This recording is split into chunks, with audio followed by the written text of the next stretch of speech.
Hey friends, if you encounter this issue where the screensaver settings are grayed out in Windows, then please watch this video. I will guide you through the resolutions. Now, our first approach will be to fix it through the registry editor, but only if it is a home computer.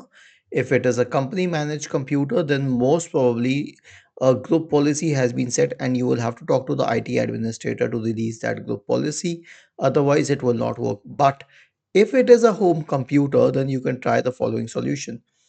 Search for registry editor in the Windows search bar and open registry editor. Go to HKey current user, software, policies, Microsoft and Windows. Okay. And then we will create a key named control panel under Windows. So right click on Windows, select new key and name it control panel. Hit enter. In the right pane, you will create a DWORD 32-bit entry named screen save active.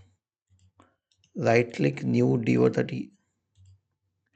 mm, Right click new DWORD 32-bit value and name it screen save active. Double click on it, change the value data to 1 and hit enter.